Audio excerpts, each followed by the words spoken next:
Hey guys, Cam from Team Chainblock here, and my oh my, has it been a crazy 2 weeks for Chainblock.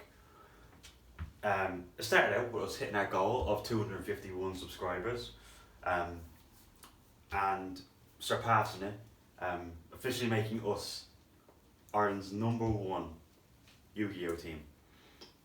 And we appreciate it so much. We wouldn't be able to do that without all the support that we've been getting from our friends, from people sharing it into trade groups, people posting it on their social medias, and that lovely help of Kong's Cards, a beautiful sponsor for today again.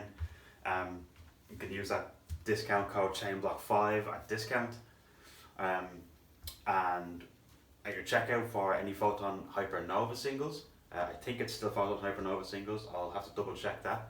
I'll put it in post editing. Yeah, it's Chainblock5, all caps. Give yourself a lovely 5% discount. But yeah, onto the perfect 2 weeks we've had. We've had us overtaking Team Sweetness, these beautiful young lads down here. Then we moved on to the week after, where UnderWorld Gaming, our lovely hosts of where we record a good chunk of our videos, they were hosting the Trap Trick Structure Deck release event, where you're played with the CO Structure Deck, and you know the drill. And I'm happy to say I'm so proud of the lads for taking first place, second place and fourth place out of the top 4 spots, and also claiming both mats for us on that day. So very well done to the lads for that. I know first place was Sean Kinsley. He's been playing that deck for a few years now, and I think if anyone at that event deserved it, it was him. He played out of his behind that day. We were losing our mind watching him play. And then we move on to the end of that week. And at the end of that week is the exact event that we're posting this deck profile for. It was the regionals. And considering that was the first big event we were going to be doing since our announcement that we're going to YCS London, we wanted to get all the practice in we could. So we took it very, very seriously, and on the day I wasn't supposed to play, but I decided I'd play at, say, last minute that I'd play, so that I could get a few rounds in at least before work. I had to drop out, unfortunately. That was my only loss on the day, was due to having to go to work. I had to drop that round. But yeah, you can tell by the title how it went for us. It was pretty good, considering we had Jack in the top 4, and then we had Sean Ronan. You probably recognise him from the post I made just a couple of days ago about this Trap Trick Structure Deck event. But he bubbled, unfortunately. But we were playing quite well that day, and I couldn't be any prouder of the lads. So with Jack Cuthbert taking the top 4 spot, I would have liked to get a picture of him with his mat phrase, but unfortunately the mats didn't arrive in time for the event, sadly. That would have been pretty cool to have in the thumbnail, but they're still not here yet at time of recording. But yeah, without further ado, I just wanted to say thank you all for sharing into the trade group, for commenting, for liking, for subscribing, for even telling your friends, for using our discount code. Everything helps so much. I'm not gonna do a funny skit. I'm not gonna like take shots at the lads with the beans for hands here. No, because in fairness to the lads, they've taken all the jokes out very light-hearted, and I really appreciate that. Except for you, Kenworth. You're still a dastardly fellow, and I'll get you in London. But without further ado, back to your video that you clicked on. So starting from today, I'm proud to say the Chainblock World Tour begins. I'll catch you in London. Peace out. Young YuGiOh, trust them all like the harder the cost. Put on my heart and my bars. I'm taking on like I started a car. When I was 18, I was... What's up guys, Jack here from Team Chainblock here with another deck profile. This time I took this deck Naturia Runick to the UnderWorld Gaming regional held last Saturday, and I managed to come 4th after Swiss. I went 5-1 over the 6 rounds, and then I'll talk a bit about the matchups first before I get into the actual deck profile. So I felt that this deck was probably the best deck to just take in because it has a very good matchup against everything except specifically Branded when Branded makes double Masquerade pass. The deck has an actual hard time outing that without turboing out, burning yourself through 7,000 life because of, especially if they're Branded opening, you can only out one comfortably and then you can't actually play around the other unless you obviously open a board breaker. But in round 1, I faced one of the other guys on the team on ninjas, and I think game 1 I just opened Barone, Fountain, draw 3 pass, and I just had too many resources at that point for Ninja to do anything. And then game 2 going second, I opened evenly match, and obviously Ninja don't put up negates, so it's kind of that balance. And I think Ninja as a deck has really good matchups into everything, but specifically this and Despia, so it was unfortunate that I came up against him round 1. Then round 2, I lost 1-2 to Naturia. Game went into time, I just ran out of resources and lost on lower life when he had 0 cards left in deck. I just couldn't see the turn before I drew like 3 and I just couldn't see a tip to get rid of the last card to be able to win that. And then round 3, it was a tier cash, a Shizu hybrid. Game 1, comfortably just set up a full board, full resources, no interruptions. And then game 2 going second, I didn't see it out to a window and I just couldn't play around. I didn't see tips, freezings, or just any way at all to play around, like even like an evening match. I opened nib.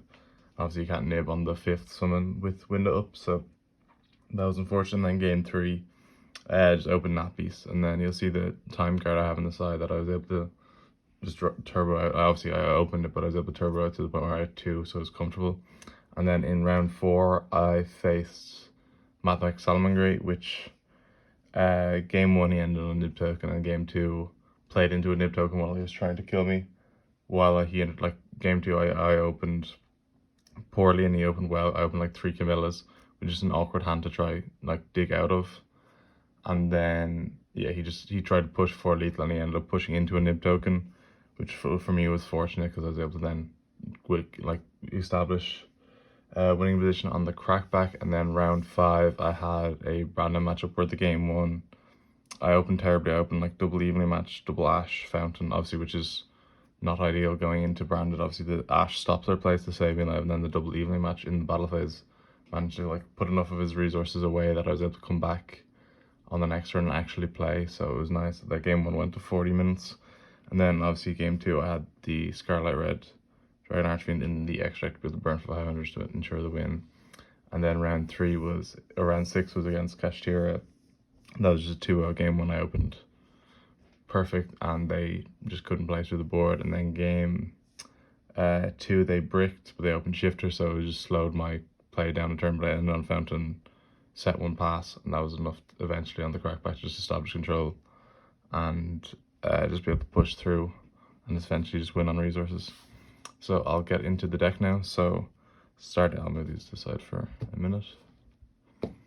Starting with the Naturia part, you have the main workhorse, the Camilla. Camilla, when it's summoned, can send a Naturia card from deck to grave. Obviously, you'll see later is the Sacred Tree, which then adds obviously a blessing later, which allows you to either reborn or quick synchro on both your turn and your opponent's turn. And then if your opponent summons a monster while you have this up, you can reborn a Naturia monster from grave, so you're able to bring back the Sunflower. And then once per turn, the first time you attribute a monster for it to pay a cost for a Naturia monster effect, you can mill 2 instead, which also has the added synergy with this deck of being able to mill more runic names, fill up your grave.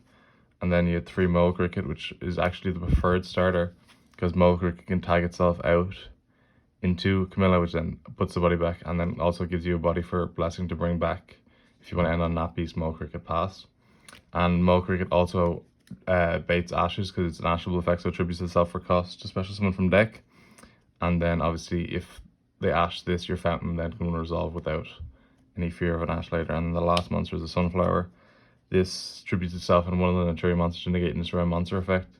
And then obviously with Camilla, that turns into negates and destroys per turn, which is surprisingly very effective against most decks. And then to round out the Naturia count, you have 3 Blessing. Prior to this ban list, I was on the 2, but now the 3 is needed because I've cut the Ishizu cards fully. Because I just feel they're not worth it I'd rather have an extra Runick name over the Ishizu cards. And then the last Naturia card is 3 Tree, which I believe is pretty standard. I had a few hands where it clogged a few times, but using Coral Dragon, you have the pitch target to destroy, you're actually able to clear it and then gain resources, which actually was a really, really handy interaction. And then for the Runick engine, it's pretty standard. It's 3 Tip, the Searcher, 3 Freezing Curses, the Monster Negate, 3 Flashing Fire, the Pop Special Summon Monster, and then 3 Destruction, the MST, and then 3 Slumber, and then I played the 1 Smiting Storm just as a 16th name.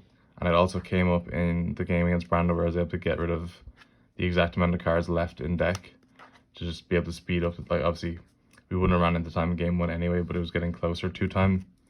So Smiting actually came out just to be able to finish it quicker. And the last 2 cards were 2 Runick Fountains. I don't think 3 is necessary in any non-pure variants, just because you end up opening it too much, and with Jerry, you're able to recycle it enough that it's the 2 is fine. And then for non-engine, 3 Ash, 3 Nib, and then 3 Evenly Match.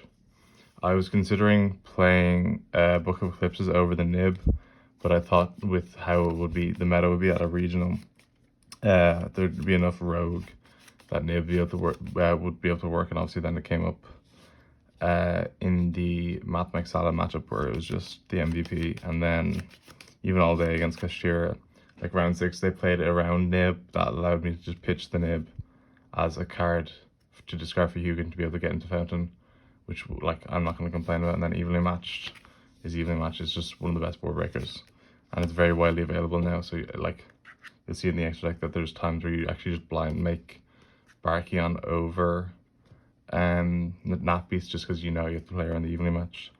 And then for the extra deck, I played 2 Hugin, 2 Jerry for the fusions.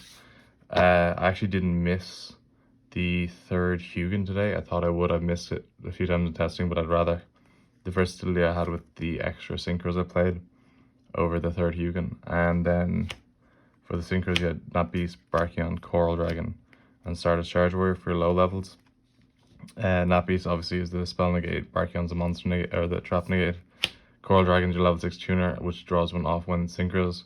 And then Stardust Charge Warrior is your non-tuner level 6 when you're forced to go a Blessing line to Reborn to get into Barone. And then for your one of your time win guns, I played Scarlet Red Dragon. Came up in round 5, and that was the only time it came up today. And yeah, and made this and Charge Warrior, just pop the Charge Warrior for 500, and that just ensured victory. And then for the 2 10s, I borrowed a Barone, but it was Barone and Changing. And Changing, especially now with Dragoon coming back, Changing's very, very handy because it's your non-targeting removal for that Dragoon in the random matchup especially. You can also banish their openings from Grave, which allow your destruction spell to be far more effective when actually using them. And then for Xyz, I had 3. I had Baguska, Dugaras, and Steel Swarm Roach. Only came up once, but when I did make it, it was actually useful.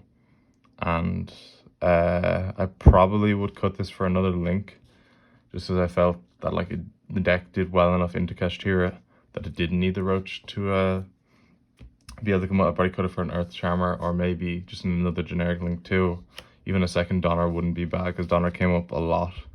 Just being able to free up the EMZ. If I clog it with a Jerry that I don't want to use for synchroing, I can just link it into this and pop. And then I played, I'll show you the side now, but I played I played 2 A Change of Heart and Mind Control.